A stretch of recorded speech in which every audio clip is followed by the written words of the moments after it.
Namaskar everyone. I am Vijay Dave. I will conduct today's meeting. On behalf of Sadhana Study Circle, New Jersey, USA, I welcome you all.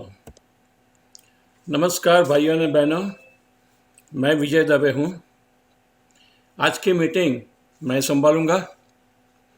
Sadhana study circle New Jersey USA की ओर से मैं आप सभी का स्वागत करता हूँ।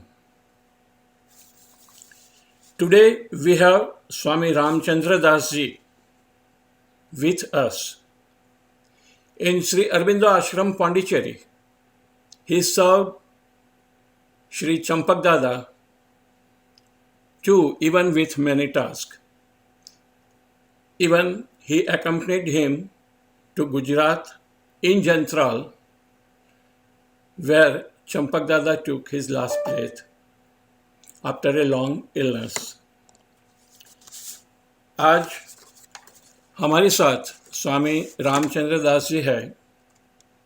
पौंडीचेरी श्री अरविंद आश्रम में अनेक कार्यों के साथ चंपक दादा की सेवा भी उसने की थी। इतना ही नहीं, जब चंपक दादा गुजरात के जंतराल गांव में मानगी के साथ आए, तब उसके छेल्ले श्वास तक श्री रामचंद्र दास जी ने उसकी सेवा की थी।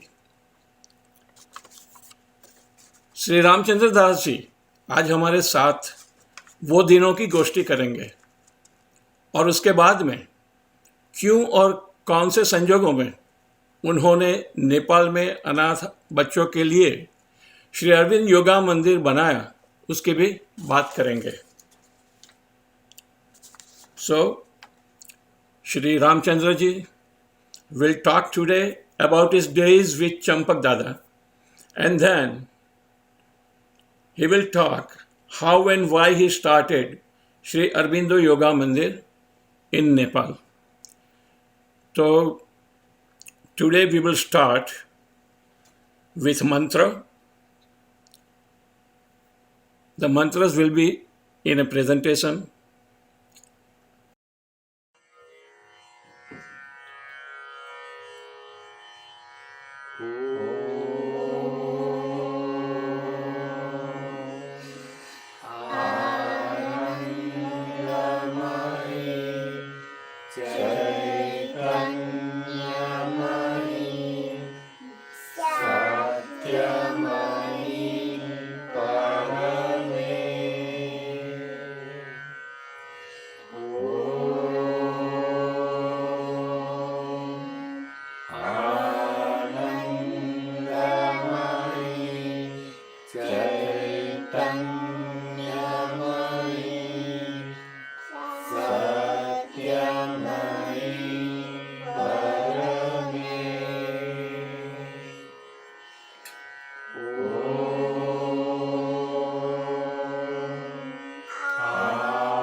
Let us meditate on the most auspicious form of Savitri, on the light of the Supreme, which shall illumine us with the truth.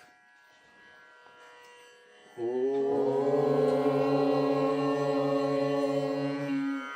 Sri Aravinda Sharanam Mama. Om Sri Aravinda Sharanam Mama. Om Sri Aravinda Sharanam Mama.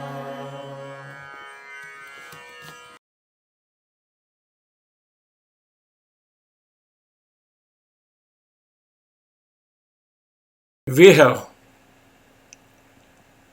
Shri Ramchandra Das Ji with us today to share his experiences in the path of integral yoga. स्वामी, पहले आप start करो. पहली talk है आपकी चंपक दादा के ऊपर, days with Champak दादा. आप प्लीज इंग्लिश और हिंदी जैसे भी आपको मन में आए और याद आए तब दोनों में बोलते रहना. Thank you. Okay. Namaskar.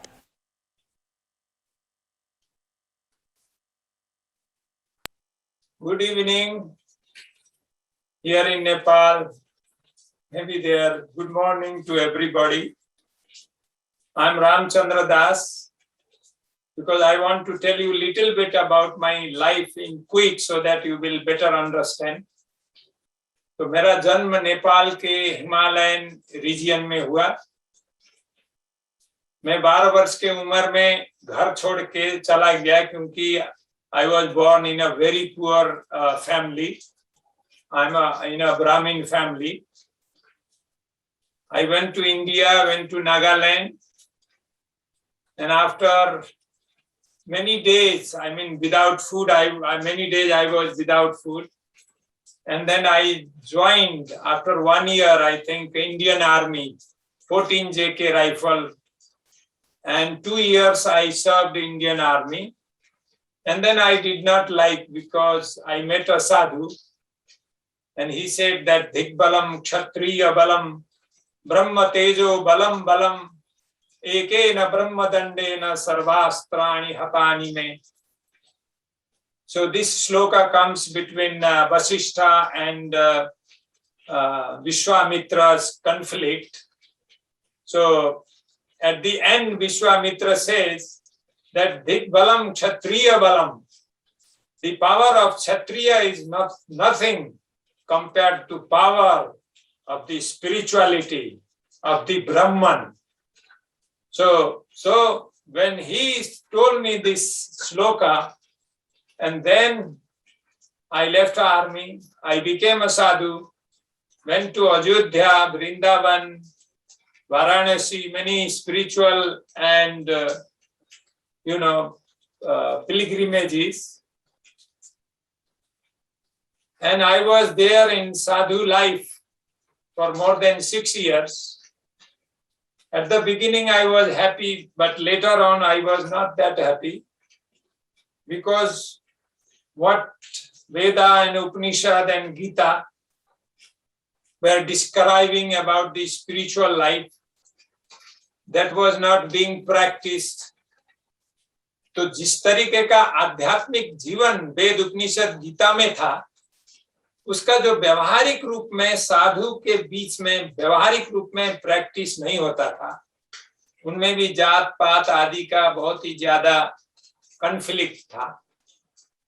तो जहां गीता कहती है, भगवान कृष्ण कहते हैं कि ईश्वर सर्वभूतानां हृदयेषु अर्जुन तिष्ठति.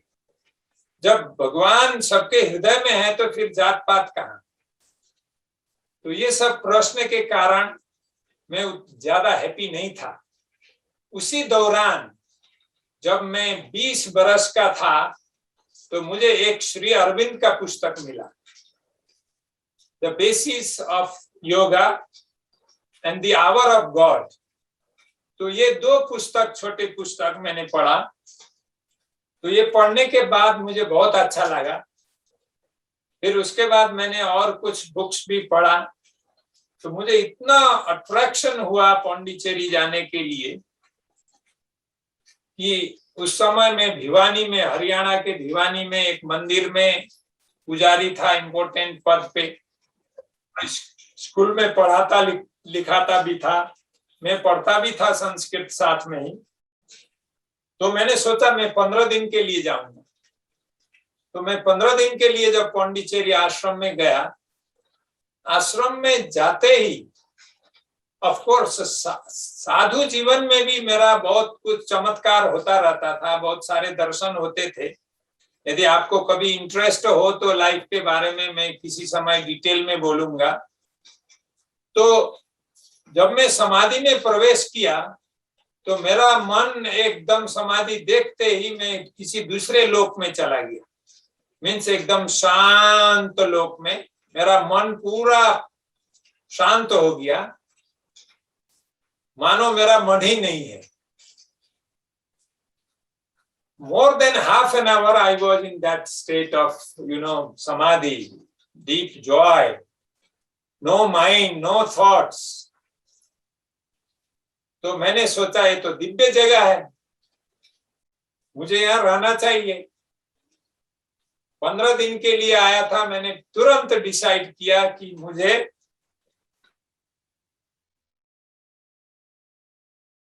समय आश्रम में ज्यादा नए लोग को लेते नहीं थे, फिर साधु लोग को तो लेते ही नहीं थे, क्योंकि साधु लोग दूसरे ही दिमाग के होते हैं, बहुत लिमिटेड थॉट्स होते हैं, जात पात इधर उधर। तो आश्रम का लाइफ तो फ्री था, लेडीज भी साथ में रहते थे, जेंट्स भी साथ में रहते थे। तो थोड़ा जो रविंद्र जी उस समय मेन थे आश्रम में, उन्होंने कहा, मैं उनके पास गया, मैं आश्रम में रहना चाहता हूं। तो उन्होंने कहा तुम तो रहोगे नहीं, साधु लोग तो यहाँ टिक नहीं सकते हैं। मैंने कहा मैं टिकूंगा। तो उन्होंने कहा तुम तो काम भी नहीं करते हो, तुम्हें तो काम दिया जाएगा यहाँ। तो मैंने कहा मैं जो काम दोगे मैं करूंगा। तो मुझे काम दिया गया डाइनिंग हॉल में, किचन और वॉशिंग डिपार्टमेंट में। तो क्योंकि साधु में तो ज्यादा कर्मयोग का बात नहीं होता है, भक्ति योग का बात ज्यादा होता है कि आपको भक्ति करना है, समर्पण करना है भगवान को। तो कर्म का ज्यादा वहां व्याख्यान नहीं होता है, व्यवहार में नहीं आता है। तो मैंने कर्म योग को उतना महत्व नहीं दिया था मेरे जीवन में। तो मुझे वहां जो काम दिया गया उतना अच्छा नहीं लगा, क्योंकि जो मुझे सब लोगों का बर्तन धोना पड़ता था, जो जूठे बर्तन ले जाते थे तो सब जूठा पानी मुख में आता था। तो जूठा पानी मुख पे आने पर मैं सोचता था कि मैंने कौन सा पाप किया है पूर्व जन्म में जो मुझे ये सब काम करने पड़ रहा। फिर वो जो किचन में बड़े बड़े हंडे साफ करने पड़ते थे, तो जो हंडे थे वो रॉटन लेमन और मिट्टी के साथ उस समय हम लोग करते थे। तो उस समय का लाइफ 1980s के बिगिनिंग का लाइफ में तो मुझे करने पड़ता था। तो मुझे बहुत कठिनाई हुआ। तो मैंने कुछ मित्रों ने कहा तुम काम इतना इंटरेस्ट दे के नहीं कर रहे हो, तुम संस्कृत जानते हो, शायद तुम्हें कोई दूसरे डिपार्टमेंट में तुम्हें दे देंगे रविंद्र जी, जाओ उनसे पूछ लो, स्कूल में तुम पढ़ा सकते हो संस्कृत। तो मैंने कहा ये तो बहुत अच्छा आइडिया। तो मैं डाइनिंग हॉल से निकल के जब मैं प्लेग्राउंड के पास से प्लेग्राउंड के नॉर्थ वाला इस रोड से जब मैं जा रहा था, वहां पर एक बिग ट्री है, वृक्ष है बहुत बड़ा, सीमल का वृक्ष।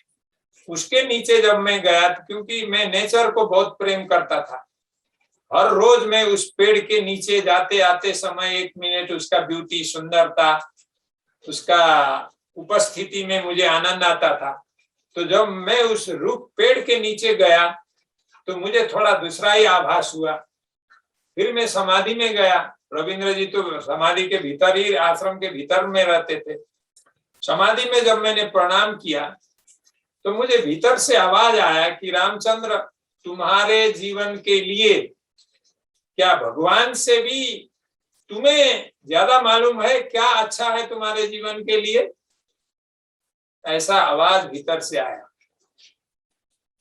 Do you know better than the divine what is good for your life?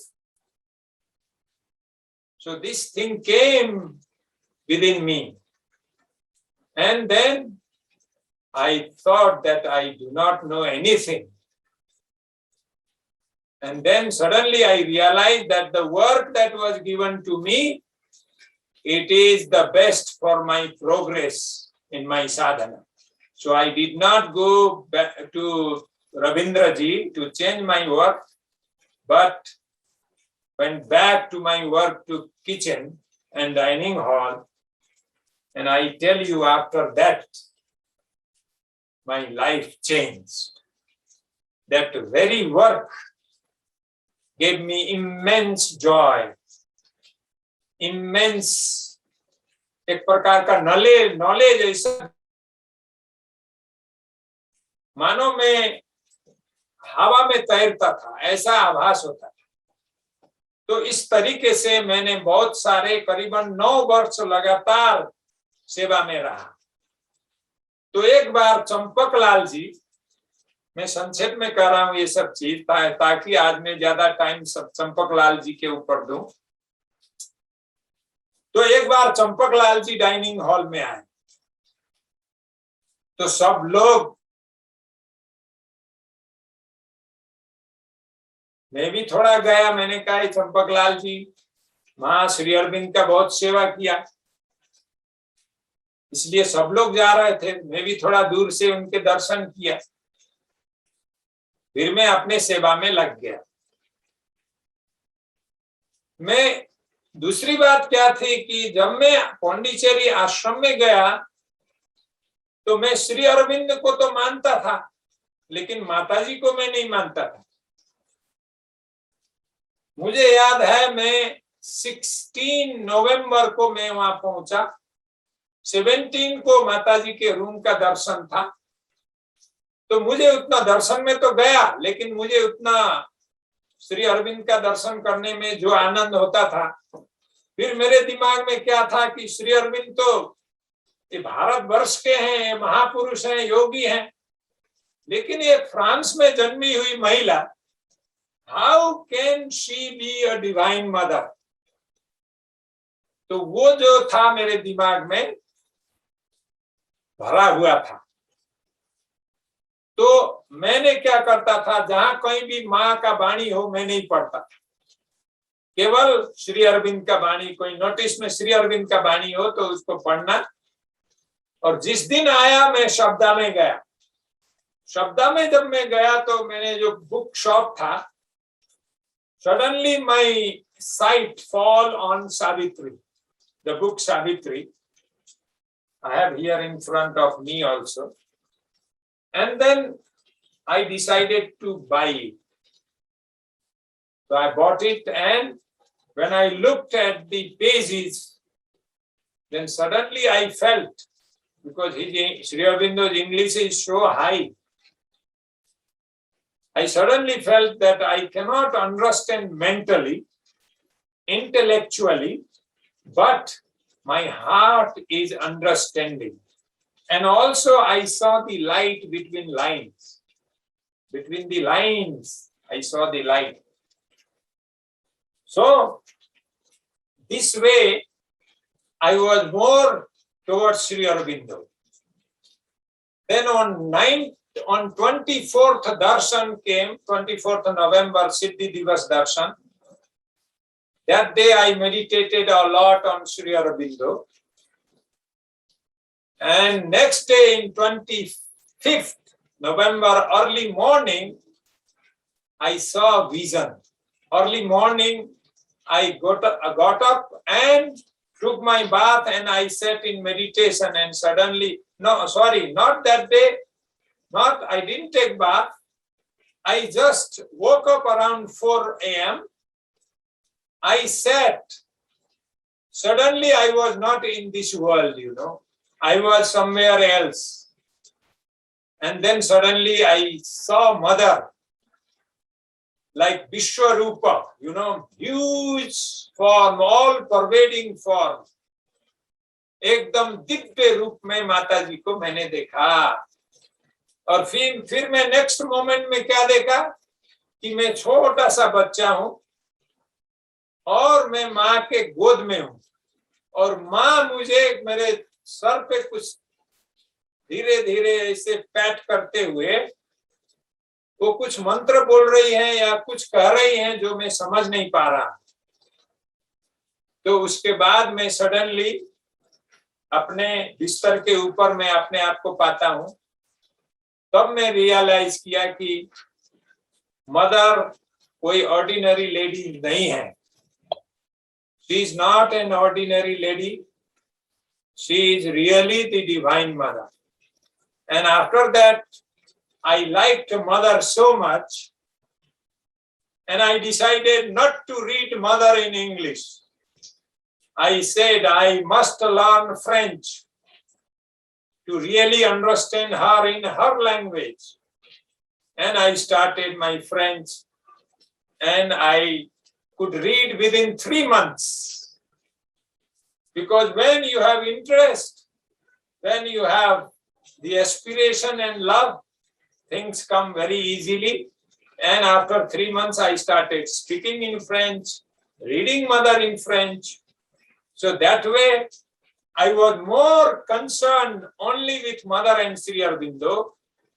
I said, if I am with Mother and Sri Aurobindo, I do not need to go to too many sadhakas. So I did not pay much attention to Champak Lal that day. And after few days, I think Champak Lal could not walk. He had some paralysis on his right side. So some of the young boys from dining hall used to go to serve him. And after few months, they came with locket, relics, with Mother and Sri Aurobindo's relics. Inside that golden small locket, the boys came, my friends, my co-workers, co-sadhakas.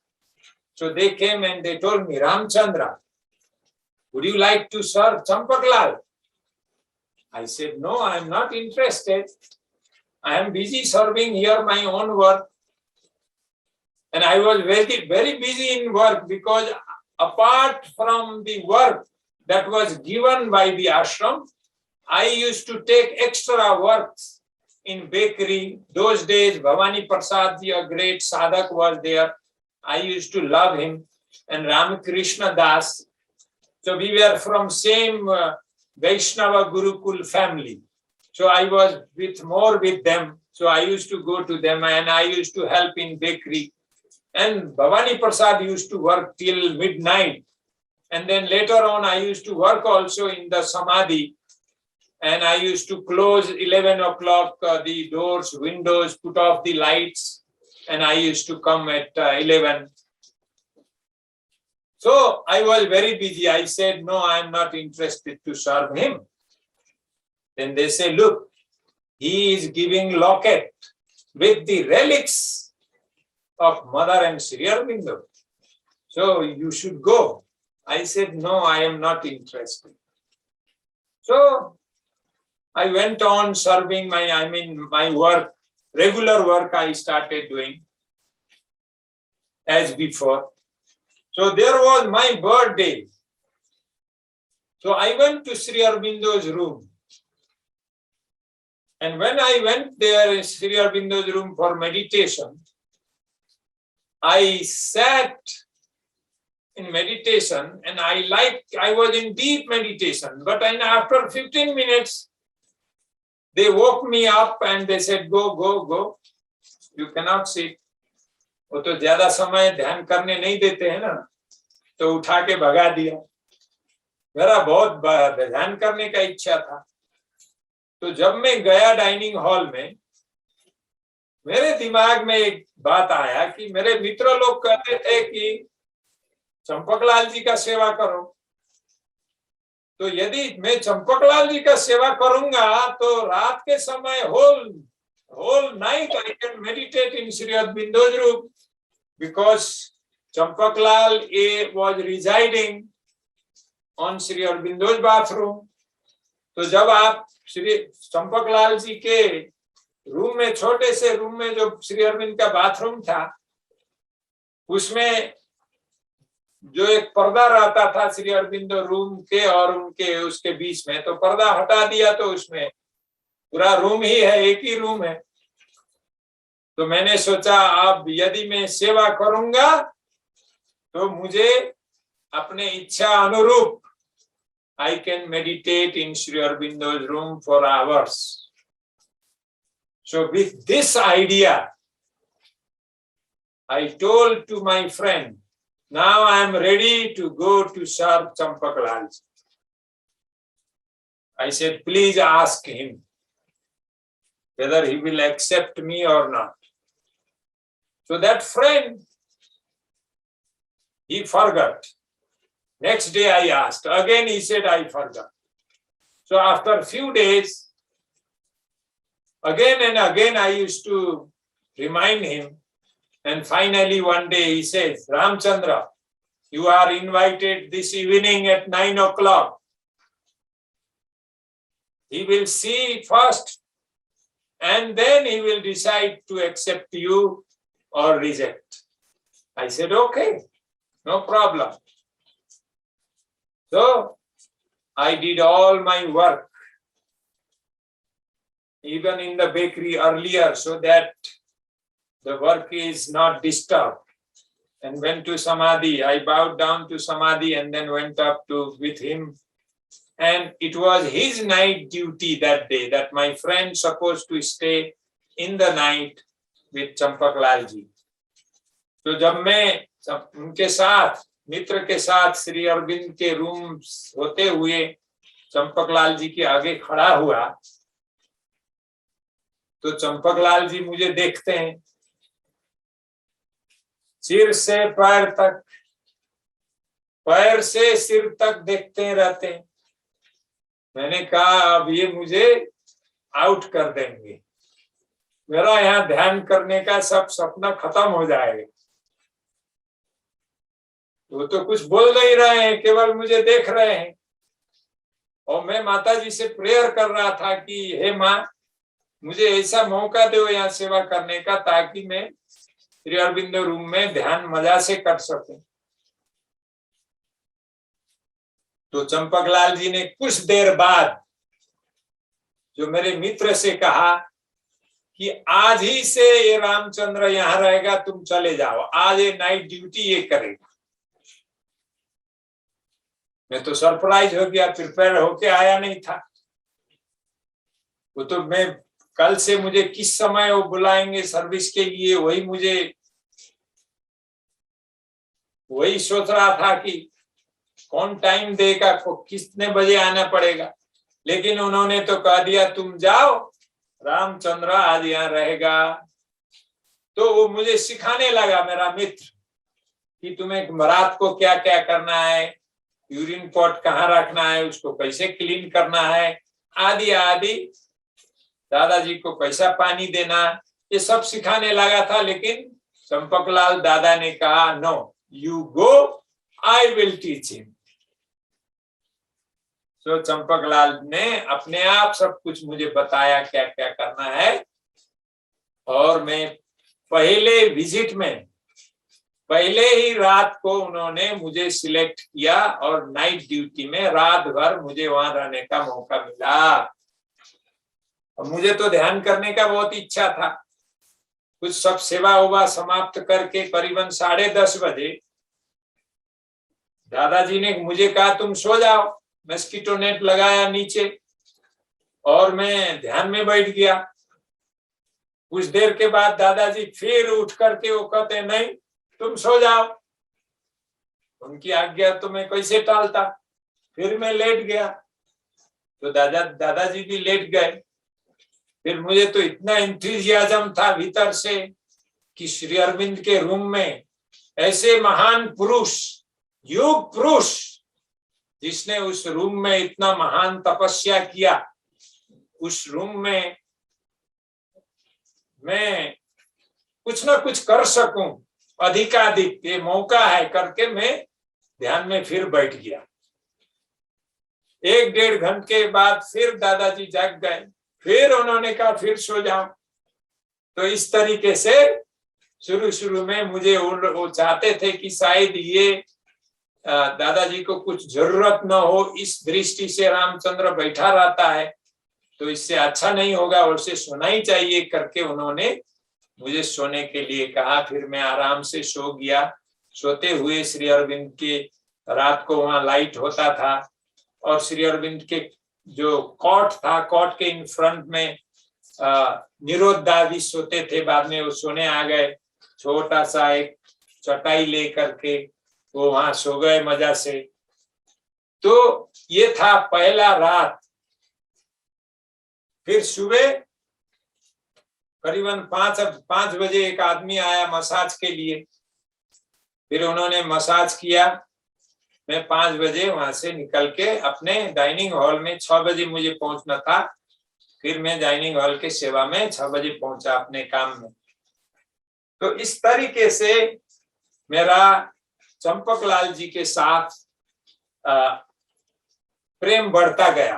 पूरा प्रेम तो बड़ा नहीं था, फिर भी श्री अरविंद के room के कारण मैं सेवा करने के लिए तैयार हो गया।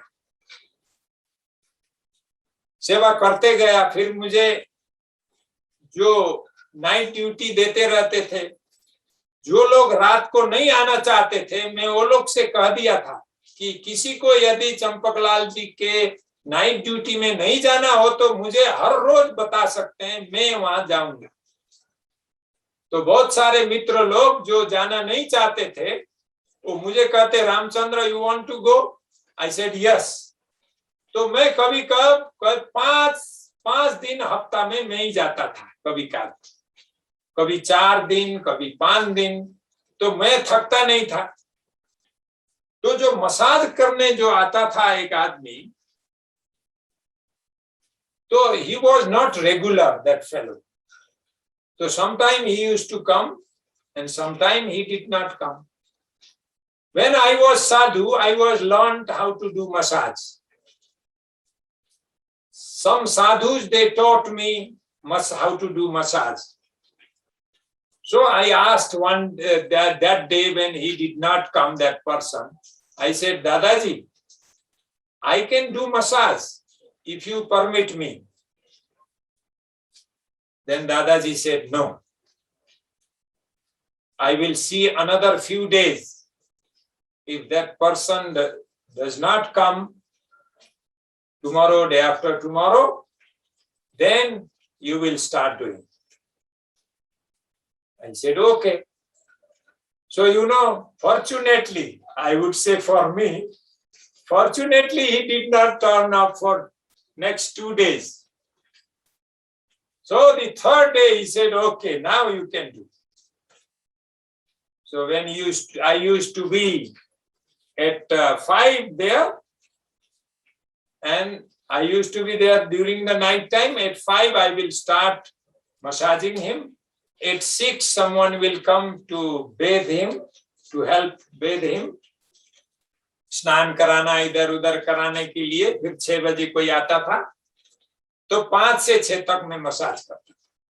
तो जब मैंने मसाज शुरू किया पहले दिन, तो जब मैं मसाज करने लगा तो मुझे ऐसा आभास होने लगा कि मानो उनके शरीर से कोई तेज मेरे शरीर में आ रहा है। तो इतना इंटीमेसी मुझे फील हुआ। तब मुझे पश्चाताप हुआ कि बाप रे, ये तो इतना महान पुरुष है। तब मुझे इस हनुमान जी का याद आया। हनुमान जी, राम के बिना उन्हें कुछ नहीं चाहिए, केवल राम का सेवा होने से। हनुमान जी कहते हैं ना, सब ते सेवक धर्म कठोरा। तो सेवक का धर्म होता है बहुत कठोर होता है। तो चंपकलाल जी ने जो श्री अरविंद का सेवा किया वो तो साक्षात हनुमान ही के रूप में आए हुए थे। तो जब मैंने उनका मसाज शुरू किया तो मुझे मानो श्री अरविंद के ही शरीर जैसा आभास होने लगा और मैं बहुत आनंदित हुआ। इस तरीके से जब मसाज शुरू किया, I really started loving him. तब तो फिर क्या करना, फिर मैंने सोचा कुछ लोग जो लोग सर्विस नहीं करना चाहते हैं बीच बीच में तो मुझे कहिए। तो एक आदमी 3 से 4 बजे कोकोनट वाटर देता था चंपकलाल जी को। तो उसने भी कहा कि मुझे फुर्सत नहीं है, मैं नहीं आऊंगा। तो मैंने कहा मैं करूंगा वो काम भी। तो जब मैं 3 से 4 दोपहर को जब चंपकलाल जी के पास गया तो वो लोग फर्स्ट डे तो आदमी था वहां, क्या क्या करना है उसने मुझे सिखाया। तो कोकोनट वाटर देते थे चंपकलाल जी को। तो कोकोनट जो था वो स्टेल था, 15 दिन 15 days old 20 days old coconut dispensary से लेके वहां पर रखते थे, वो देते थे। तो फिर मैंने सोचा इतना दिव्य पुरुष है, इनको तो नया फ्रेश कोकोनट होना चाहिए। तो मारिया गार्डन करके आश्रम का एक गार्डन था, वहां से कोकोनट आता था। तो मैंने सोचा मेरे पास साइकिल है, मैं हर रोज जाऊंगा, हर रोज फ्रेश कोकोनट लेके आऊंगा। तो फिर मैं साइकिल में दोपहर के धूप में घाम में वहां जाता था। तो कोई दिन तो वहां लोग चढ़ने वाले सर्वेंट्स लोग होते थे, वो लोग प्लग करके देते थे। कोई कोई दिन कोई नहीं होता था चढ़ने के लिए। तो मैं अपने आप पेड़ में चढ़ के, कुछ टेक्निक मैंने सीख लिया, चढ़ के मारिया गार्डन से करीबन आश्रम से 6 किलोमीटर दूर है वो, तो वहां से ले आकर के फिर मैं फ्रेश कोकोनट वाटर चंपकलाल जी को सर्व करने लगा। मुझे थोड़ा भोजन के बारे में जब मैं साधु था तो नेचुरोपैथी भी पढ़ा था, तो इसलिए मुझे नेचुरोपैथी का थोड़ा ज्ञान था, क्या खाना चाहिए क्या थोड़ा नहीं खाना चाहिए शरीर को अच्छा रखने के लिए। तो चंपकलाल जी को जो भोजन सर्व किया जाता था थोड़ा उसमें गरिष्ठ ज्यादा होता था, मीन्स घी सब ज्यादा तला हुआ चीज। चंपकलाल जी तो केवल सोते रहते थे क्योंकि वो ज्यादा इधर उधर हिंडुल नहीं करते थे उस समय। तो मैंने कमला बहन जो उनके साथ रहती थी सेवा में, खाना वो पकाती थी, रेडी करके ले आती थी। मैंने कमला बहन को कहा, कमला बहन चंपकलाल जी को वेजिटेबल बॉयल दीजिए, इजी खाना दीजिए ताकि चंपकलाल जी हेल्दी हो, अच्छा हो। लेकिन वो सुनती नहीं थी। ये क्या प्रॉब्लम है, हम लोग एक परंपरागत पहला का ही हम लोग दिमाग बहुत लोग रखे हुए होते हैं। तो वो लोग सोचते हैं कि यदि घी नहीं खाएंगे तो चंपक दादा और कमजोर हो जाए। तो बहुत लोगों के कंसेप्ट में दिमाग में क्या होता है कि ओनली हेवी खाने से ही बॉडी का बल मिलेगा, लेकिन वो गलत है। जो चीज इजी डाइजेस्टिव होता है, जो इजीली डाइजेस्ट होता है, वो चीज ही शरीर को बल ज्यादा देता है। तो इसीलिए मैं चंपकलाल जी को कहने लगा कि आप पूरी मत खाइए, आप थोड़ा भोजन में सुधार कीजिए। तो फिर कमलाबेन थोड़ा मानती नहीं थी, वो ले आती थी। तो चंपकलाल जी बहुत बार चीज फिरता भेज देते थे और कभी कभार मैं थोड़ा फल उल तैयार करके देता था, वो सब खाते थे। इस तरीके से हमारा दिन चलता गया। तो करीबन 3 बरस तक मैं वहां के सेवा में था। फिर जब जंतराल का कोई व्यक्ति, मानेक भाई, गुजरात का पंचमहल डिस्ट्रिक्ट से जंतराल करके एक छोटा सा गांव है, वहां का एक मानेक भाई करके वो आए। उन्होंने कहा कि हम दादाजी को ठीक करेंगे। हम साथ में लेके जाएंगे, दादाजी का इलाज करके हम ठीक करेंगे। क्योंकि उनका कुछ प्राकृतिक कुछ वो लोग करते थे, कुछ पेंडुलम इधर उधर करा करके कुछ इलाज करते थे। उनके पास एक पिरामिड भी बनाए हुए थे, पिरामिड में रख के इलाज करेंगे आदि आदि। उन्होंने दादाजी से प्रपोज किया और दादाजी ने कहा ओके आई विल गो।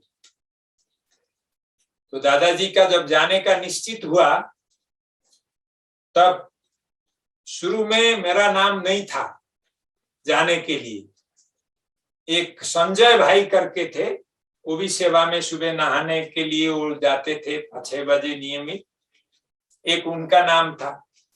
मैं तो हमेशा थोड़ा दुबला था, ज्यादा मोटा घाटा कट्ठा नहीं था जन्म से ही, लेकिन शक्ति तो था, फिर भी वो थोड़ा मोटा घाटा था।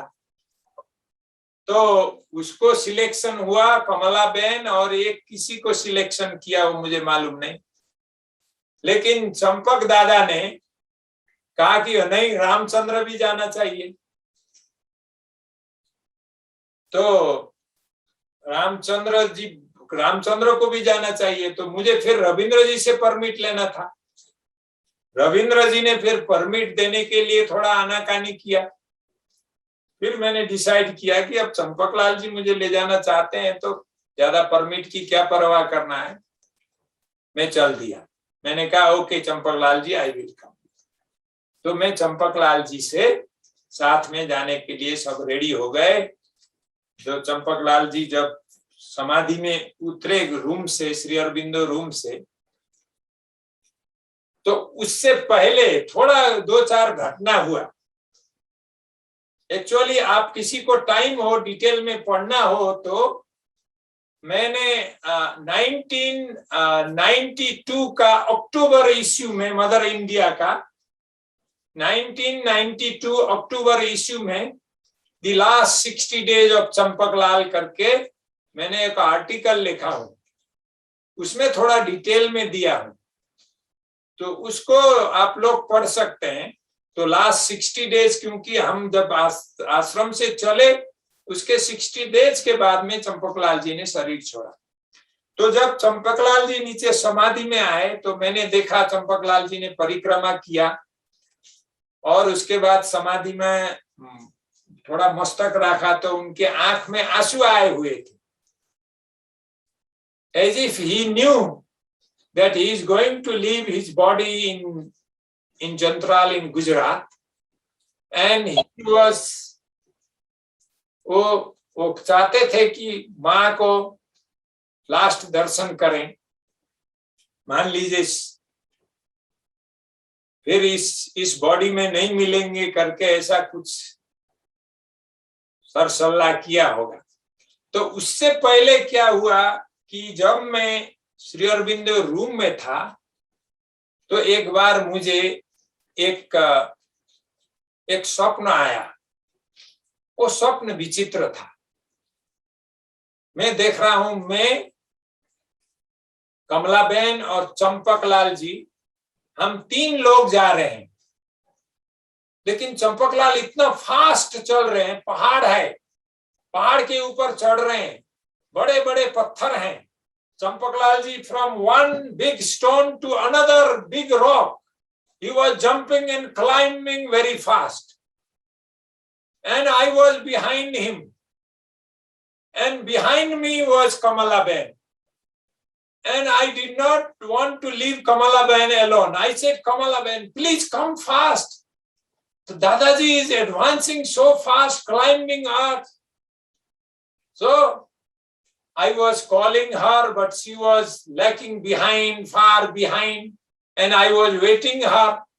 And by then, when I saw Champaklal on the top of that hill, of that mountain, and suddenly I saw a chariot coming down. रथ, एक रथ आकाश से आया हुआ मैंने देखा, और वो रथ में चंपकलाल जी को डाल के ले गया, और मैं देखता ही रह गया। एक ये स्वप्न विचित्र देखा मैंने। और एक दूसरा स्वप्न मैंने श्री अरविंद के रूम में देखा, वो विचित्र था। वो क्या था कि मैं सोया हुआ हूं, लेकिन मैं आधा सोया हूं आधा जागा हूं, पूरा सोया नहीं हूं। सडनली मैं देखता हूं कि रूम में भयंकर कोई विशेष शक्ति आई हुई है, मानो महाकाली का रूप कोई आ गया। बड़ा बड़ा जटा वाली एक महिला अपीयर होती है, सारा रूम को मानो अंधकार बना देती है। मैं तो बहुत डर गया। फिर मैं कान से कुछ सुन रहा हूं, दिमाग से भी कुछ समझ रहा हूं तब तक, लेकिन वो महिला मेरे ऊपर ऐसा हाथ फेर देती है। ये सब मैं देख रहा हूं, हाथ ऐसा फेर देती है मेरे शरीर में। उसके बाद मैं सुन तो लेता हूं, लेकिन चंपकलाल जी से उनका आलाप वार्तालाप होता है, उसको मैं समझ नहीं पाता। केवल सुन लेता हूं, समझ नहीं पाता। बहुत देर तक वो विशाल विकराल महिला का रूप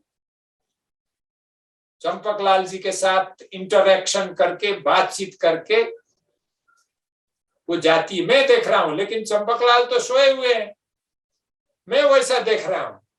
फिर वो निकल के चले जाती है। फिर वो जाने से पहले मेरे ऊपर फिर एक हाथ फेरती है। हाथ फेरने के बाद फिर मैं जग जाता हूं और फिर मैं कहता हूं बात, कि मैंने क्या देखा। फिर मैं चंपकलाल जी को देखा, चंपकलाल जी मस्त निद्रा में सोए हुए हैं। फिर मेरे भीतर बहुत भय पैदा हुआ। मैंने कहा मैं श्री अरविंद रूम में हूं, फिर ये भय कहां से आया। भयंकर भय पैदा हुआ। मैंने कहा मैं समाधि में जाता हूं। रात को 2 बजे हुए थे, चंपकलाल सोए हुए थे। मैं धीरे धीरे दरवाजा खोला, उधर निरोधा भी सोए हुए थे श्री अरविंद के कॉट के नीचे। फिर मैं धीरे धीरे दरवाजा खोल के समाधि में नीचे गया। समाधि में मैं इतना भय था कि समाधि में भी मुझे वो भय ने नहीं छोड़ा। और मैं समाधि में थोड़ा ध्यान करके फिर मैं ऊपर आया, फिर बैठ के ध्यान किया श्री अरविंद के रूम में। तो फिर मेरे भीतर थोड़ा शांति आई। फिर मैंने नेक्स्ट डे चंपकलाल जी से ये जो घटना था, ये घटना, दूसरा तो जो पहला वाला स्वप्न था वो किसी दिन का था, वो मैंने नहीं बोला उन्हें। लेकिन ये घटना मैंने जब चंपकलाल जी से कहा तो उन्होंने कहा कि ऐसी कोई बात नहीं है, ये होता रहता है जीवन में, ऐसा कहा। फिर ज्यादा बोलने नहीं चाहा, क्योंकि चंपकलाल जी का दादा का क्या था कि ऐसा सरेंडर्ड व्यक्ति मैंने कभी देखा नहीं था। जो कुछ भी हो मां की इच्छा। बैठे रात भर सोते हुए भी प्राय ध्यान मग्न में वो सोते थे। वो हाथ प्राय अपना हाथ जो बायां हाथ से दाहिने हाथ को ले करके छाती में ऐसा करके सोते हुए भी वो ध्यान करते थे। तो जब वो पंडिचेरी से हम लोग चले, पहला फ्लाइट से हम बंबई गए। बंबई में बहुत सारे डिवोटीज लोग एयरपोर्ट में ही बैठने के लिए आए। बहुत सारे लोग, हमने लंच वंच किया, पूरा भीड़ था बंबई में एयरपोर्ट पे। फिर उसके बाद हम दूसरा फ्लाइट लेके वडोदरा गए। वडोदरा के बाद हम लोग को लेने के लिए कुछ गाड़ी रेडी थे। वो जंत्राल, कालोल, हालोल, ये सब जगह होते हुए हम जंत्राल पहुंच गए। जंत्राल एक बहुत रिमोट विलेज था। उसके आसपास उस शहर ही कोई शहर नहीं था, टाउन भी नहीं था, एब्सोल्युटली विलेज था। तो उसमें उनका एक काफी बड़ा एरिया था। एग्जैक्ट मालूम नहीं how many acres, I didn't know the surface of that land. तो उन्होंने अभी शुरुआत किया था एक प्रकार का हॉस्पिटल, तो श्री अरविंद का रेलिक्स भी रखना चाहते थे, तो हम लोग साथ में रेलिक्स भी लेके गए हुए थे रेलिक्स रखने के लिए। तो रेलिक्स भी श्री अरविंद का साथ में लेके गए थे और उनका इलाज शुरू हुआ। तो मैं उनके सेवा में था और मेरे साथ वो संजय भाई भी थे। तो क्या होता है कि कभी का व्यक्ति में अहंकार आ जाता है, या हम लोग क्या चाहते हैं कि केवल हम ही सेवा करें और सेवा न करें, ऐसा भावना भी बहुत लोगों में होता है। तो हमारे बीच अर्थात मैं और संजय भाई, हम तो साथ में दादाजी का सेवा करते थे, लेकिन जो मानेक भाई उधर का जो ग्रुप था, हॉस्पिटल का ग्रुप, वो लोग थोड़ा हमारे साथ उतना इजी नहीं थे। वो चाहते थे कि हम चले जाएं, they will take care totally of दादाजी। लेकिन हमें तो सेवा करना था, चुपचाप सेवा कर रहे थे। तो कुछ अब इतना कहना तो उतना अच्छा नहीं लगता है, क्योंकि नेगेटिव किसी के बारे में कहना अच्छा तो नहीं है। जो भी हो, छोटे छोटे चीज के कारण वो संजय भाई को जाना पड़ा पांडिचेरी, क्योंकि उधर उन्होंने ट्रस्टियों को फोन किया और कहा कि संजय यहाँ डिस्टर्ब कर रहा है, आप उनको बुलाइए। तो बेचारा वो चले गए, मैं अकेला रह गया। मुझे दादाजी ने कहा कुछ प्रॉब्लम है तुम्हें? मैंने कहा मुझे कोई प्रॉब्लम नहीं, मैं बहुत खुश हूं यहाँ। और संजय भाई को जाना पड़ा था बेचारा केवल एक लेमन के लिए, कि खाने में लेमन नहीं दिया या कुछ ऐसा हुआ जो दादाजी से उन्होंने कुछ कहा, उसके कारण से थोड़ा ज्यादा फ्यूरियस हुए लोग। छोटे छोटे ह्यूमन नेचर है ना। तो लेकिन मैंने कहा मुझे तो कोई प्रॉब्लम नहीं, मुझे बहुत अच्छा टेक केयर कर रहे हैं, मैं बहुत खुश हूं। कहा मैं वहीं रहा, सेवा करता रहा। शुरू में दादाजी का हेल्थ थोड़ा इम्प्रूव हुआ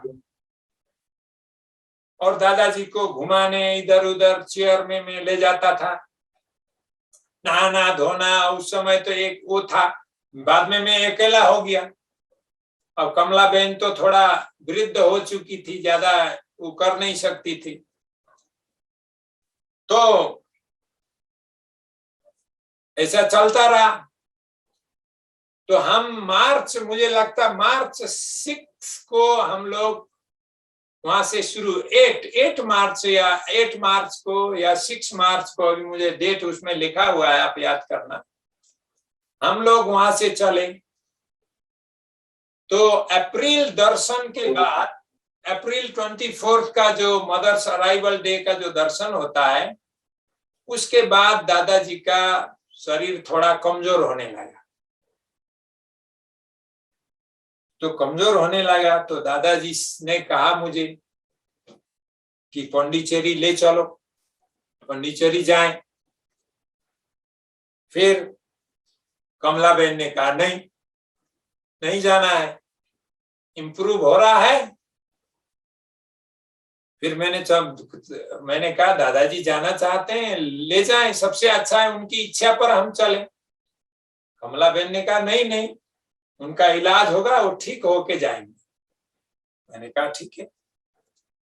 तो लेकिन उनका दिन प्रतिदिन शरीर कमजोर होता गया, उन्होंने खाना बंद कर दिया। लेकिन डॉक्टर की सलाह और कमला बहन के कारण थोड़ा फोर्स करके खिलाना चाहते थे। फिर मैं फोर्स करने के पक्ष में मैं नहीं था। मैं कहता था कि शांति से वहां के जो इच्छा हो वो इच्छा अनुसार हम करें। खाना चाहते हैं खाना दें, नहीं चाहते नहीं दें, जबरदस्ती नहीं कर।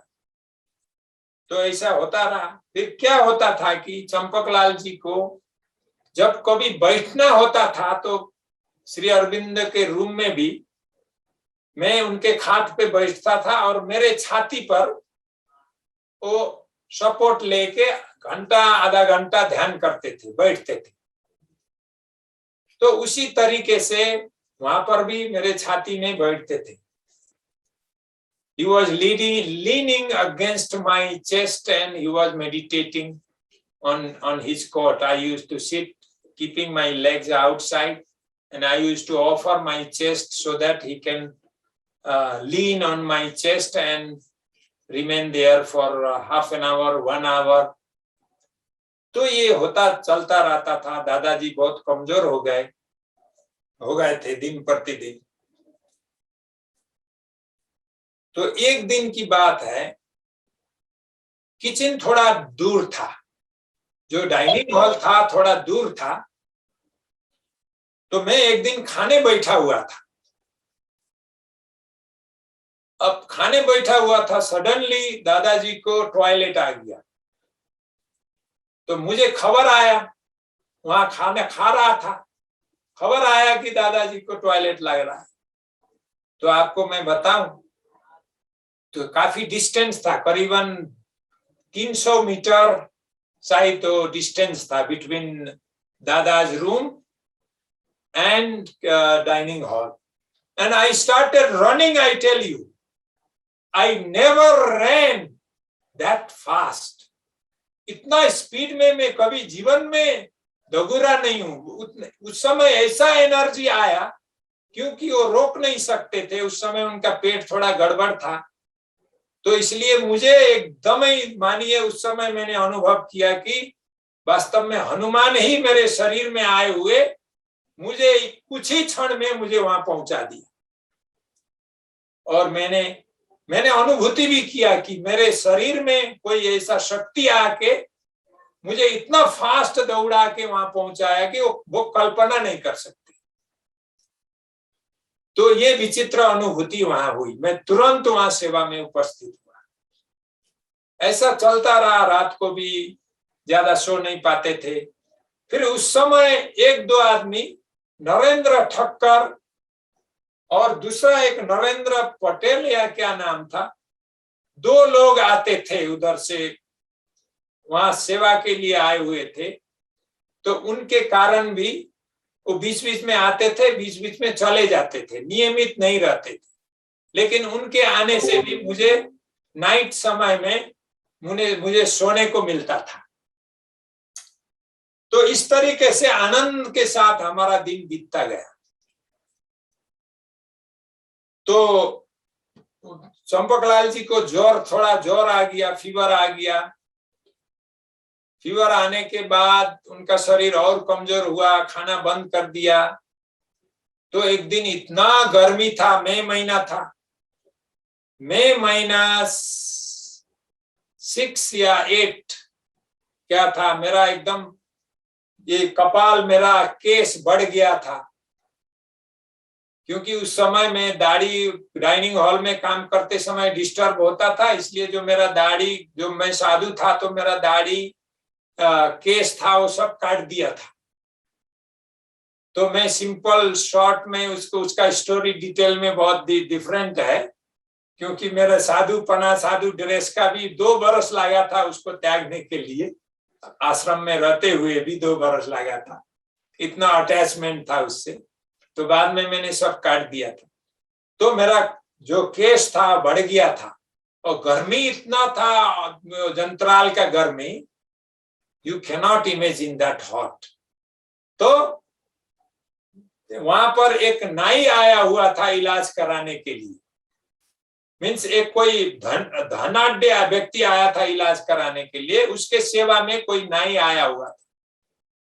तो मैंने दादाजी से कहा, दादाजी मैं थोड़ा ये केस काट के आता हूं, थोड़ा छोटा करा के आऊंगा तो मुझे इजी होगा करके मैं गया। केस उस काट के रेडी होके जब मैं नहा धो करके जब मैं आया,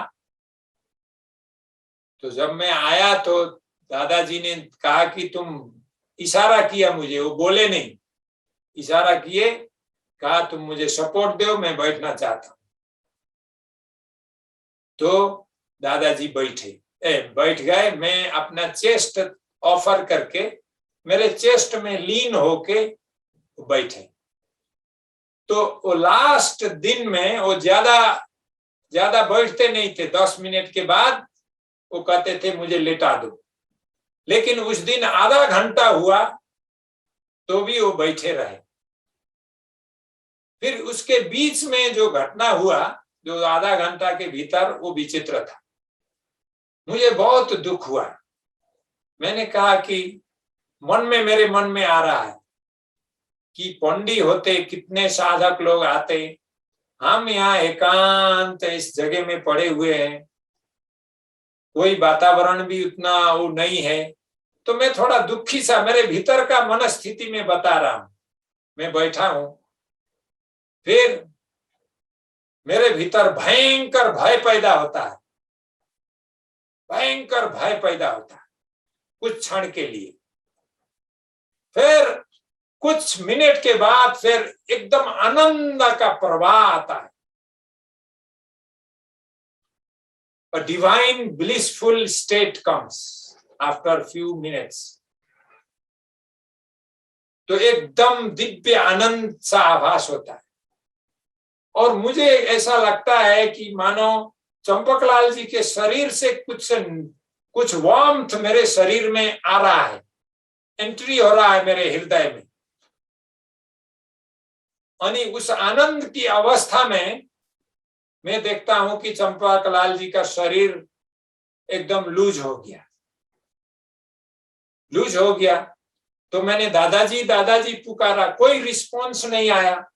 तो फिर मैं अपने को, दादाजी को हाथ में लेके मैंने ऐसा जब मुड़ा तो दादाजी की दोनों आंखें ऊर्ध्व दृष्टि, एकदम ऊपर देखे हुए ऊर्ध्व दृष्टि था। फिर मैंने सोचा दादाजी को कष्ट होगा, मैंने तुरंत लेटा दिया।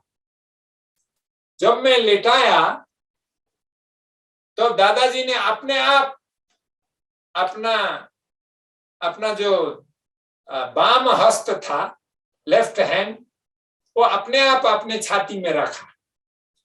लेकिन जो राइट हैंड था वो बाहर था। लेकिन लास्ट ब्रेथ के साथ, आपको मैं बताऊं आश्चर्य, कभी अपने आप छाती में नहीं आता था वो हाथ, लेकिन लास्ट ब्रेथ के साथ उन्होंने वो हाथ को जोर से ऐसा छाती में रखा और उनका लास्ट ब्रेथ वहीं एंडिंग हुआ। फिर मैंने जोर से चिल्ला के बोला, वहां डॉक्टर नहीं था, मानेक भाई आप आइए, मानेक भाई। फिर कमला बहन भी दगुरते आई। फिर उन्होंने जल उल क्या किया, वो किया, कुछ नहीं हुआ। चंपकलाल जी ने शरीर छोड़ दिया। शरीर छोड़ने के बाद फिर पौंडीचेरी खबर भेजे, बंशीधर भाई आए और आश्रम के कुछ साधक, हमारे गायक है ना एक, क्या नाम है उनका, वो भी आए, नाम भूल गया, जो भी हो उनका नाम अभी भूल रहा हूं मैं, वो भी आएगा। आश्रम में ज्यादा भजन वजन गाते हैं उड़िया, सॉरी गुजराती में, तो वो भी आए हुए थे। इसके साथ बहुत सारे डिवोटी सब लोग आए हुए थे। तो हमने चंपकलाल जी की इच्छा अनुरूप, उनका इच्छा थे कि उनका शरीर को जलाया जाए, तो बहुत सारे लोगों ने चंदन का लकड़ियां, सब लोग आए, बंबई से बहुत लोग भक्त लोग आए और उनका शरीर वहीं हमने वो किया। 1-2 दिन के बाद जब सब लोग वहां आ गए थे तो हम उनके शरीर को अग्निदाह किए। उसके बाद जो उनका कुछ था अस्थि, वो लेके मैं गया ऊपर हिमालय में, इंडियन साइड का हिमालय। मैंने 2-4 पॉट में रखा हुआ था, वो कुछ नेपाल भी ले आया था बाद में, नेपाल के हिमालय में, नेपाल की नदियों में मैंने उसको बिखरा दिया था। तो कुछ उधर हरिद्वार ऋषिकेश जाके गंगा में भी मैंने बहा दिया। उसके बाद मैं पौंडीचेरी आया। पौंडीचेरी आने के बाद मुझे कुछ अच्छा नहीं लगा। तो उसी दौरान मैं कुछ आर्टिकल भी लिखा था, तो मुझे अच्छा नहीं लगा। फिर मैंने सोचा कुछ समय नेपाल जाऊं। फिर यहाँ एक क्या था, जब मैं चंपकलाल जी को सर्व करता था पांडिचेरी आश्रम में, उनके रूम में एक बड़ा सा फोटो था माता जी का। चंपकलाल ने ही वो फोटो को एक बड़ा हिमालय का फोटो में माता जी का फोटो स्टिक करके, काट के एकदम स्टिक करके चिपका के, उसमें माता जी ब्लेसिंग दे रही है वो फोटो में, वो फोटो वहां रखा हुआ था। तो कभी कभार चंपकलाल जी से हम लोग आलाप वार्ता करते समय चंपकलाल जी बोलते थे कि फोटो ले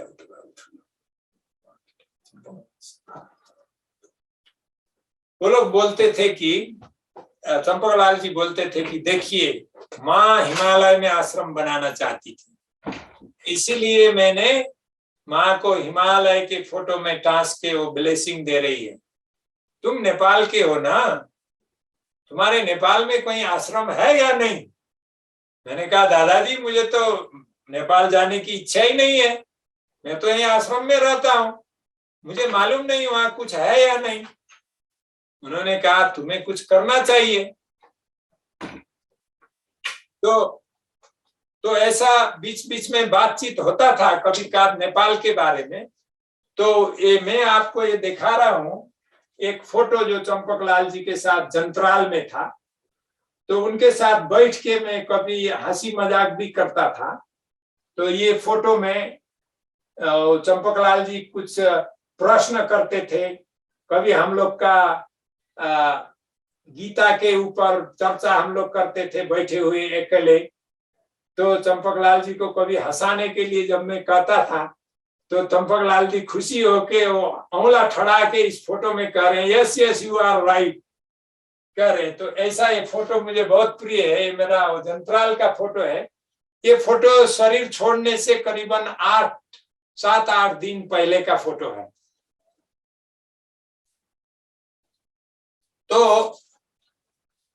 तो उसके बाद जब चंपकलाल जी का कुछ इच्छा था, मुझे लगता है नेपाल में कुछ करवाने का, इसलिए मुझे वो कह रहे थे कि तुम नेपाल जाओ, कुछ बुझो, कुछ करो। तो मैंने कहा नहीं नहीं दादाजी, मेरा नेपाल जाने का इच्छा नहीं है, मैं तो यहाँ आश्रम में आनंदित हूँ। तो इस तरीके से चंपकलाल जी का देहावसान हुआ और मुझे कुछ अच्छा नहीं लगा कुछ समय के लिए, एज इफ मैंने बहुत नजीक का कोई खो दिया है ऐसा लगा। उसके बाद मैंने इधर नेपाल आया पहली बार। उसके बाद नेपाल आने पर कुछ ऐसा चमत्कार हुआ, मैं एकांत में हिमालय में ध्यान करता था। जब मैं 2 महीने के लिए आया था, तब मुझे माँ श्री अरविंद को हिमालय में अवतरित होते देखा और मुझे ऐसा लगा कि मुझे कुछ नेपाल में करना चाहिए। तो अब आश्रम के बारे में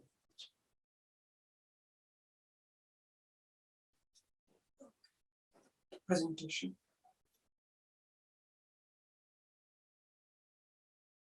मैं डिटेल में तो नहीं जाऊंगा, साथ साथ में आप फोटो के साथ देख सकते हैं। अभी नेपाल में 3 जगह आश्रम हुआ। 1993 24th of April I started this organization. I named it Sri Aurobindo Yoga Mandir. First I started in Kathmandu. After 10 years I started in Terai region, 200 kilometers west of Kathmandu, southwest.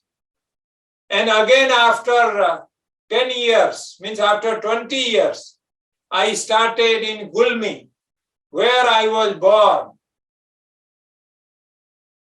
So in 3 places, I started this ashram.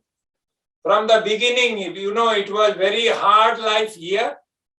In the suburb of Kathmandu, I bought a stone small house stone and mud built house.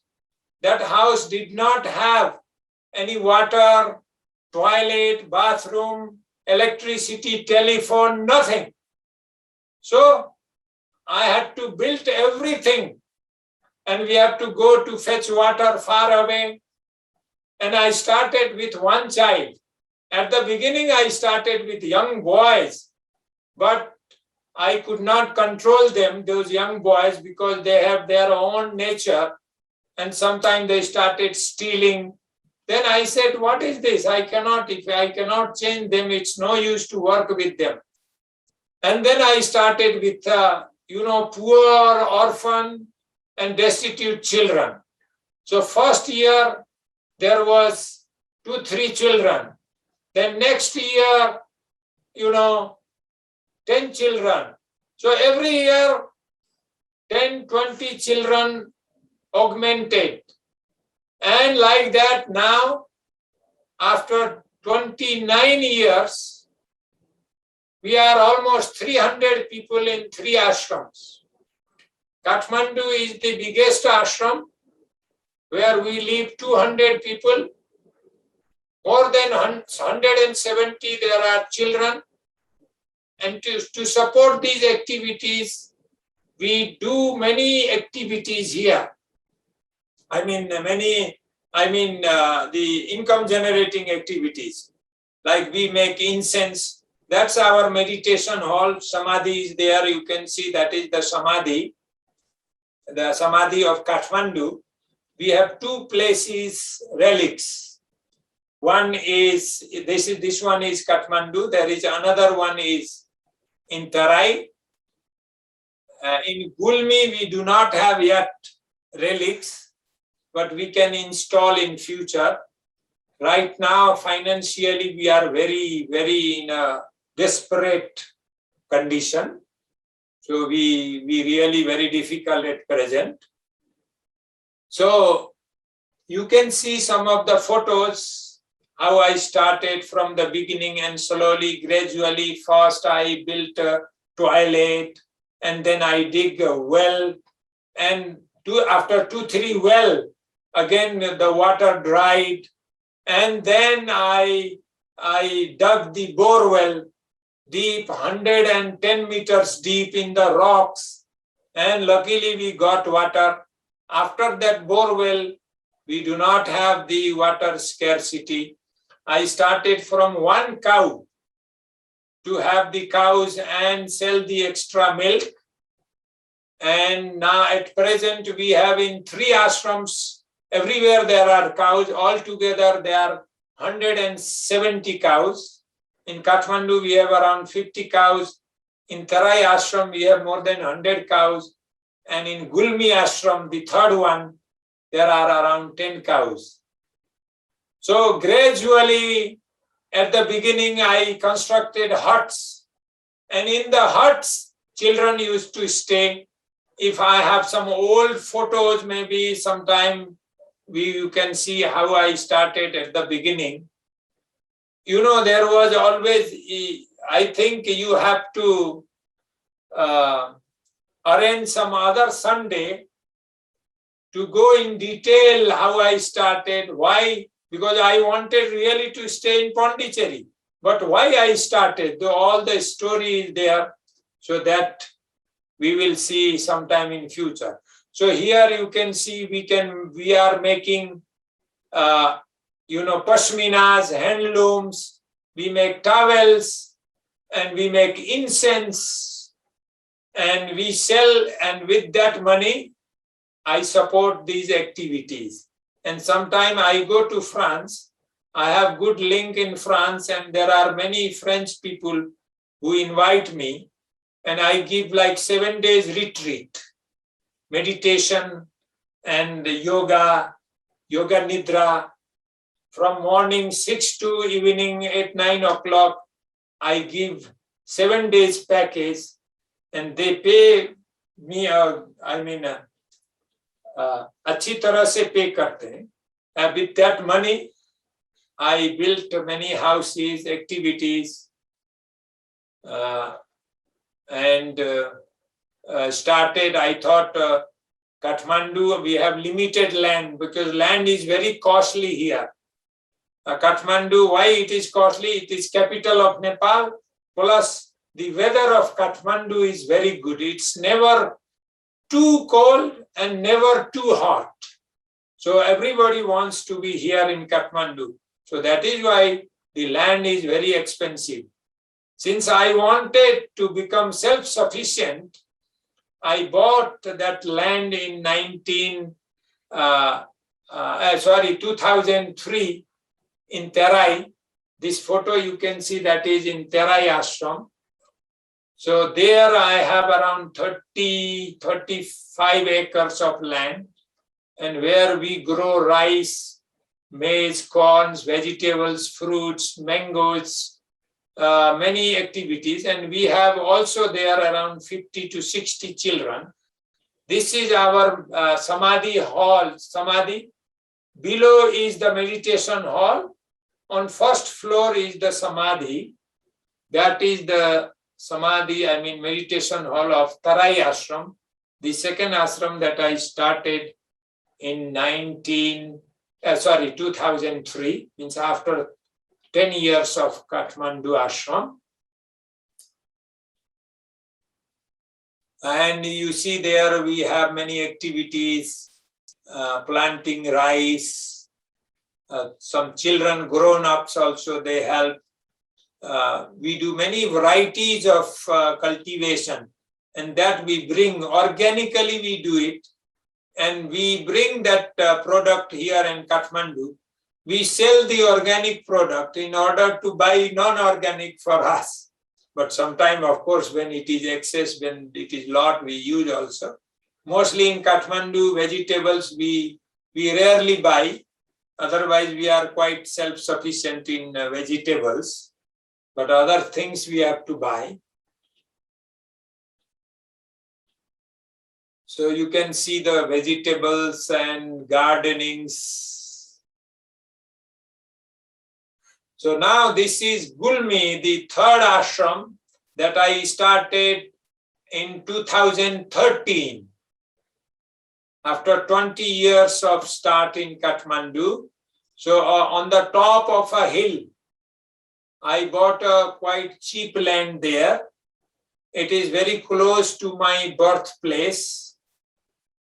And I started on this ashram on 24th November in 2013.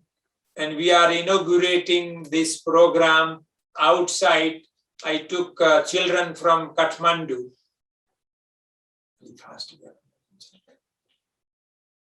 So there also we have, you can see the meditation hall in that, it is more than 2000 meter altitude, this center. So you could see that land was like that, but after flattening it, it looks so different now. So this is again Gulmi. That's one of the window of our meditation hall. And some old mud stone house I built that you can have a view from, you can have the view near from ashram, the Dhaulagiri range of Himalayas.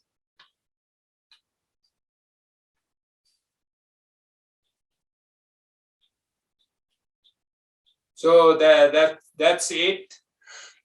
तो अब मैं कहूंगा कि हमारे विजय भाई यदि कुछ आपको दिखाना हो तो आप दिखा सकते हैं जो आपने प्रिपेयर किया है.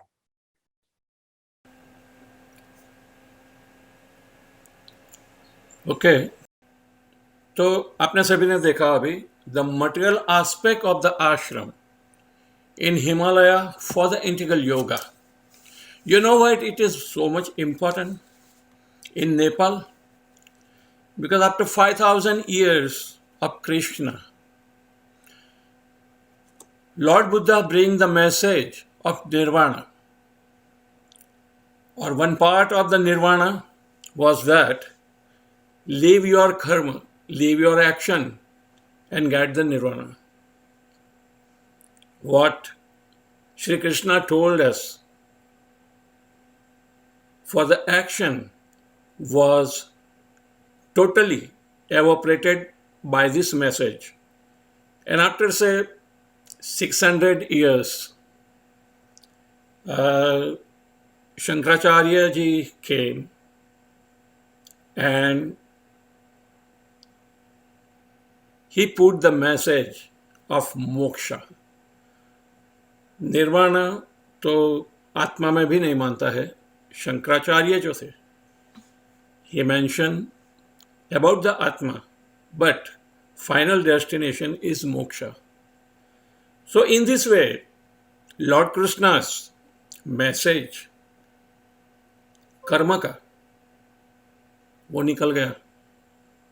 और फिर आप देखते हो कि वो सारे प्रदेश की कैसे तबाही हुई, कितनी गरीबी, क्या क्या नहीं हुआ वो आप सब जानते हो. बहुत सारी लड़ाई हुई, बहुत सारे परदेसी लोग आ गए. अशोक का और समुद्रगुप्त का जो इतना बड़ा साम्राज्य था, उसके बदले सब कुछ निकल गया हाथ में से. पूरी दुनिया ने भी वही मैसेज पकड़ लिए कि वेदों का तो यही अर्थ होता है. लेकिन वेदों में वो भी बोला है वसुधैव कुटुंबम.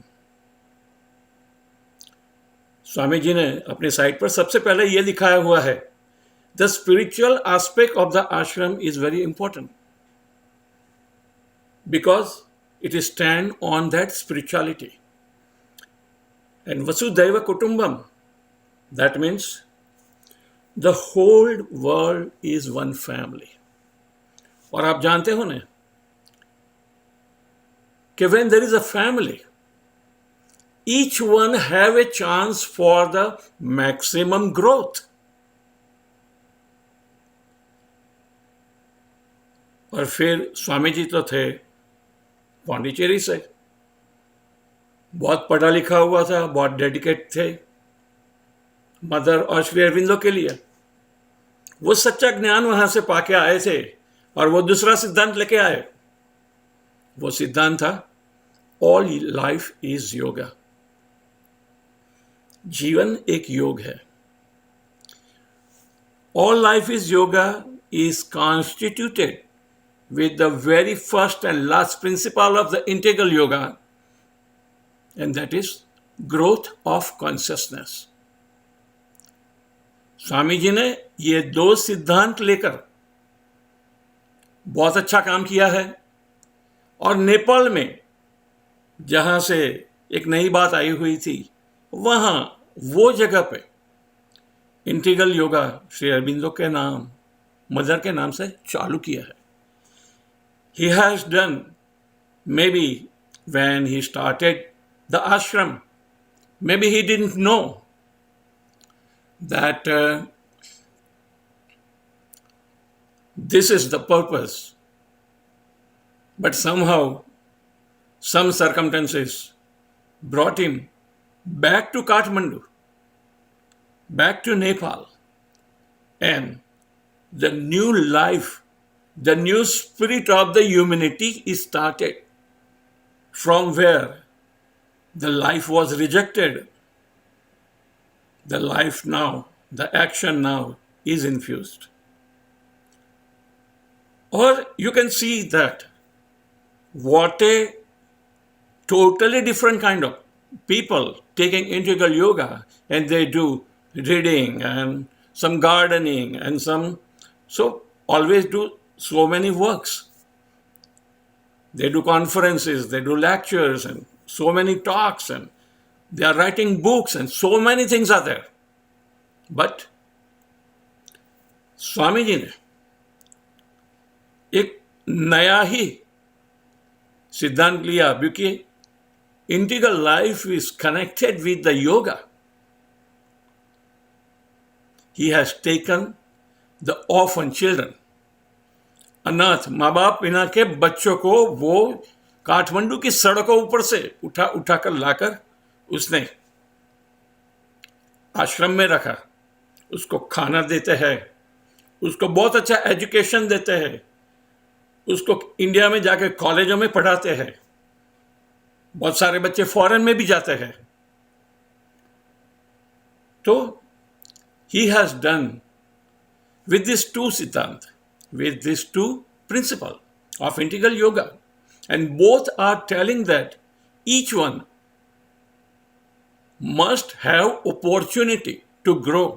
और आप लोग जानते हो कि अनाथ बच्चों को के पास से वो अपॉर्चुनिटी ले ली गई है। तुम जानते हो वो लोग की क्या दशा है।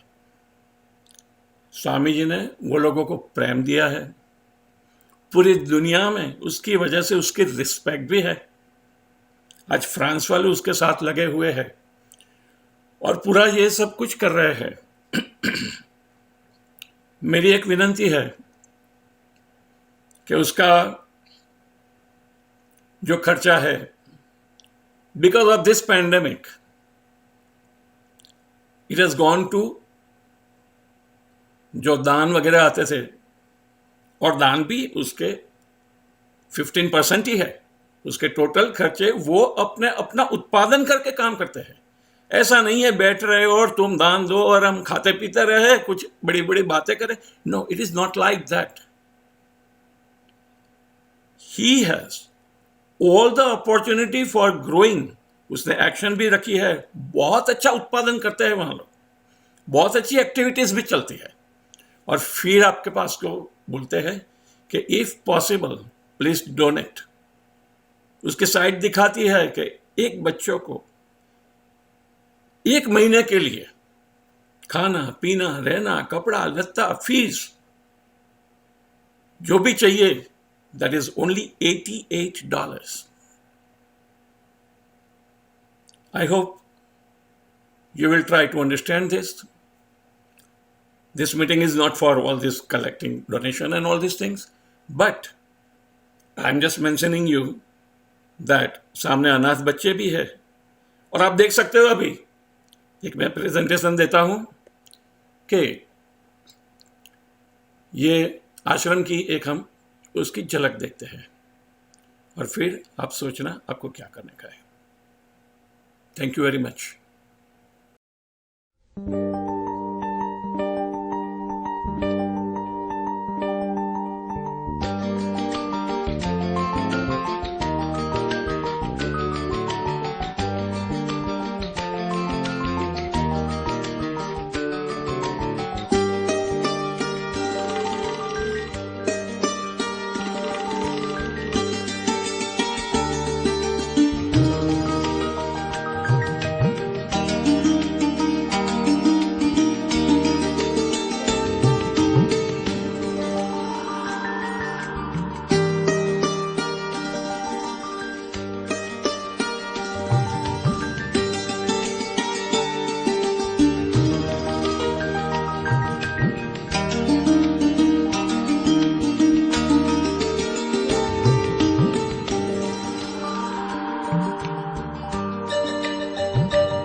सो इन दिस वे हमने बहुत कुछ सुना श्री चंपक दादा के लिए। श्री रामचंद्र दास जी ने कैसे आश्रम चालू किया और कैसे अभी वो चलता है, वो सभी भी बहुत अच्छी तरह से समझाया। उसका स्पिरिचुअल महत्व क्या है वो भी आप अभी जानते हो। अब मैं यहाँ प्रोग्राम ख़त्म करता हूँ। लास्ट में हम श्री चंपक दादा को जो बहुत प्रिय प्रार्थना थी वो हम बजाते हैं। It will come with the presentation. We are not talking today any question and answer, please, because we have sufficient time spent on the talk. So हम लास्ट में प्रेयर करते हैं। It will be in Gujarati. माँ तू हृदय वसनारी। Please see the presentation. Enjoy the prayer. Thank you.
कदमे प्रज्वलति अग्नि ज्योत सजीवा अग्नि ज्योत सजीवा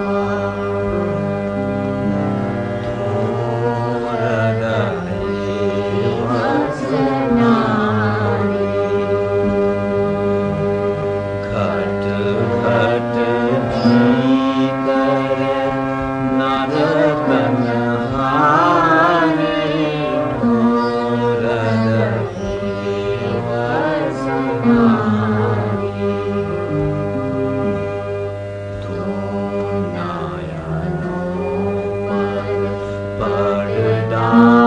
ढाढे अन्यनयन दीनानि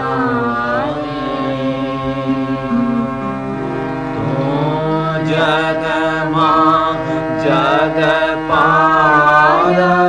जगपालयनन्ते मम संगे झुमनानि मम संगे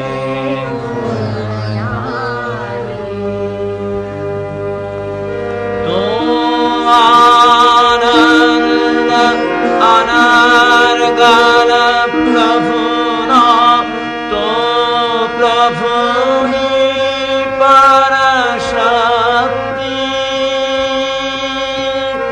तो प्रभुनि परशक्ति तो आनंद अनर्गल प्रभुना तो प्रभुनि परशक्ति तो प्रभुनि परशक्ति तोलत सत सौधारण हानि तोलत सत सौधारण हानि तू अंतिम भवभूमि तू मम चरणों निगति तू मम नेत्रतले ध्रुवतारा तू मम चरणों निगति तू मम नेत्रतले ध्रुवतारा तव हृदये मम वास सदा हो हे हरिणी रसधारा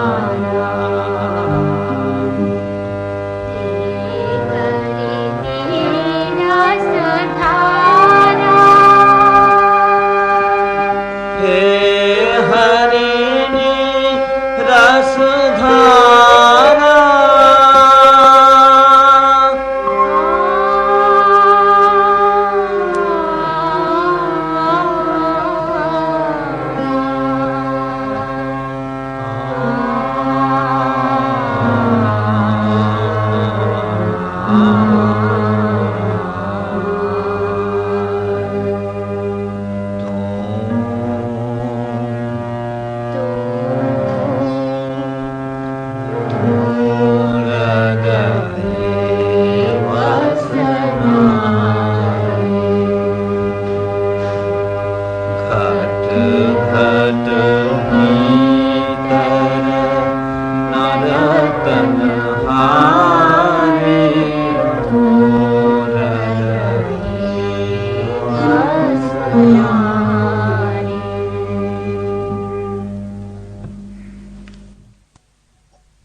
The prayer was from Kavi Sundaram. In today's meeting, there are so many people who were connected with the Jantral, and many have visited to Jantral where you were there. और हमारे साथ वो भी भैया है जिसने श्री दादा को व्हील चेयर दी थी, अमेरिका से भेजी हुई थी, श्री हर्षद भाई एंड कुसुम बहन। वो भी आज मीटिंग में है हमारे साथ। एक दूसरी बात है स्वामी जी कि बहुत सारे लोगों ने इंटरेस्ट दिखाया है, लेकिन वो बोलते हैं कि भाई हम डोनेशन आपको कैसे भेजें। तो will you please tell them how to send to you some donation? Thank you. हमारा ईमेल है, वेरी इजी ईमेल, आप ईमेल भेज दीजिए, उसमें हम बैंक के डिटेल दे देंगे। ईमेल है sriaurobindo@gmail.com। बहुत इजी, sriaurobindo@gmail.com, sriaurobindo@gmail.com। फिर हम सब डिटेल भेज देंगे, बैंक का डिटेल। तो इंडिया में से भी बहुत सारे लोगों ने पूछा है, और यहाँ यूएसए में से 3-4 लोगों ने पूछा हुआ है कि भाई आपको डोनेशन कैसे भूगे। तो स्वामी जी को आप ईमेल कर सकते हो sriaurobindo@gmail.com पे, और वो बैंक वगैरह की डिटेल भेजेंगे। आप उसके खाते में डायरेक्ट कैसे भेज सकते हैं वो भी दिखाएंगे। आप एक दूसरा क्वेश्चन ऐसा आया है कि आप ऑनलाइन कुछ आपका उत्पादन बेचते हो? ऑनलाइन नहीं बेचते हैं, लेकिन इधर काठमांडू के सिटी में एक सैटरडे में एक स्टॉल लगता है 2 जगह, लेकिन ऑनलाइन हम चाहते हैं, अभी तक शुरू नहीं किए हैं, करना चाहते हैं। ओके। और किसी कोई ऑर्डर दे तो हम भेज सकते हैं, क्योंकि अभी एक ग्रुप फ्रांस में है जो हमारा अगरबत्ती ऑर्डर करता है, और हम नियमित उधर भेजते रहते हैं, वो लोग भेजते हैं। ओके। तो आप लोग जब आश्रम में जाओ तो वहाँ बहुत सारे रिट्रीट वगैरह चलती है, योगा के क्लास वगैरह चलते हैं, यहाँ उतरने की, खाने पीने की सब कुछ व्यवस्था भी है। तो आप वहाँ जा सकते हो। और हिमालय में वो लोग की स्पेशल सर्विस है, हिमालय में घूमने के लिए वो लोगों की ट्रैवलिंग सर्विस भी है, वो लोग सब गाइड भी करते हैं, अरेंज भी कर देते हैं। So this is the extra information for you. If you have any want to know any information, please let me know, or you can write to sriaurobindo@gmail.com. Thank you very much. या हम आज की meeting पूरी करते हैं। Thank you very much.